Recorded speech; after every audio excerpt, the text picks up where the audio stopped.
Asthma বা হাঁপানির সমস্যায় ভুগছেন অসংখ্য মানুষ। বিশেষ করে বায়ু দূষণের মাত্রা বাড়ার সঙ্গে সঙ্গে বাড়ছে অ্যাজমা আক্রান্তের সংখ্যাও। শীতকালে বাড়ে রোগের প্রকোপ। হাঁপানি বা অ্যাজমা কী ও কেন হয়? শ্বাসনালীর দীর্ঘস্থায়ী প্রদাহজনিত সমস্যাই হলো হাঁপানি বা অ্যাজমা। বিভিন্ন উদ্দীপকের প্রভাবে শ্বাসতন্ত্রে প্রদাহ হলে শ্বাসনালী ফুলে যায় এবং শ্বাস নিতে কষ্ট হয়। প্রদাহ শ্বাসনালীকে প্রতিক্রিয়াশীল করে তোলে, ফলে শ্বাসনালী সংকুচিত হয় এবং শ্বাস নিতে সমস্যা হয়। হাঁপানি কেন হয় তার কারণ এখনও অজানা, তবে যে কারণগুলো হাঁপানি রোগের উৎপত্তি বা স্থায়িত্বকে বেশি প্রভাবিত করে তার মধ্যে জেনেটিক ও পরিবেশগত কারণ অন্যতম। জেনেটিক ও বংশগত কারণে অ্যাজমা হতে পারে। বংশে কারো অ্যাজমা থাকলে পরবর্তী প্রজন্মের এই রোগ হওয়ার ঝুঁকি অনেক বেশি। পরিবেশগত বিভিন্ন কারণে অ্যাজমা হতে পারে, যেমন বায়ু দূষণ, ধোঁয়া, ধুলোবালি বা মাইট, পরাগরেণু, কুকুর, বিড়াল সহ বিভিন্ন পোষা প্রাণীর লোম থেকে হতে পারে। কারো কারো অ্যালার্জির কারণে অ্যাজমা হতে পারে। প্রচণ্ড পরিশ্রমের কাজ, ব্যায়ামের কারণে হতে পারে। গর্ভাবস্থায় অ্যাজমা হতে পারে। ভাইরাসজনিত সংক্রমণের কারণে অ্যাজমা হতে পারে। পেশাগত কারণে, যেমন বিভিন্ন কারখানার রাসায়নিক দ্রব্য, ঝাঁঝালো গন্ধ বা দুর্গন্ধ, কারখানার পরিবেশ অ্যাজমার কারণ হতে পারে। বিভিন্ন ঔষধ আছে যেগুলো অ্যাজমাকে প্রকট করে তোলে। অনেক সময় মানসিক চাপ, আবেগ, প্রবণতার কারণে অ্যাজমার তীব্রতা বাড়তে পারে।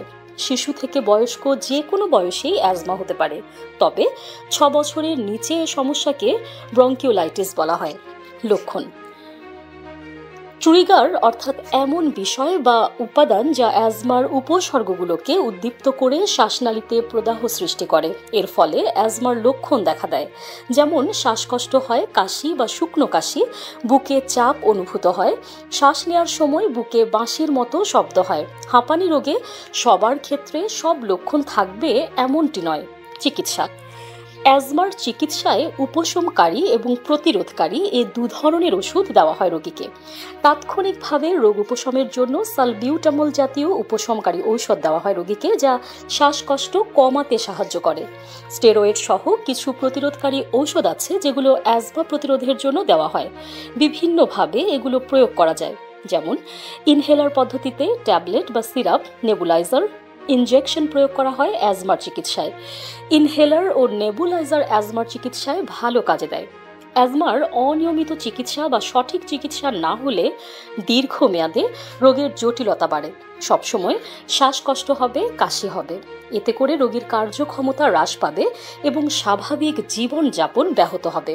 তাই হাঁপানির সমস্যায় দ্রুত চিকিৎসকের শরণাপন্ন হতে হবে। প্রতিরোধ: অ্যালার্জি অ্যাজমার কারণ হতে পারে, তাই অ্যালার্জি হয় এমন সব কিছু থেকে দূরে থাকতে হবে। যদি কোনো খাবারে অ্যালার্জি হয় সেগুলো পরিহার করতে হবে।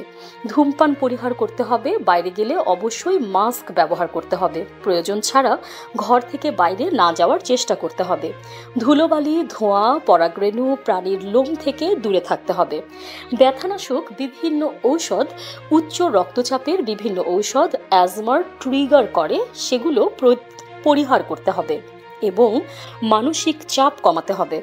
ঘরবাড়ি, বিছানা, বালিশ, মশারি এবং ব্যবহৃত পোশাক সবসময় পরিষ্কার রাখতে হবে। যাদের হাঁপানির মাত্রা বেশি তারা প্রতি বছর ইনফ্লুয়েঞ্জার ভ্যাকসিন নিতে পারেন, কারণ ভ্যাকসিন প্রতিরোধ ক্ষমতা বাড়াবে আর ইনফ্লুয়েঞ্জা কম হলে অ্যাজমা প্রতিরোধ সহজ হবে। নিউজ ডেস্ক, সংযুক্ত।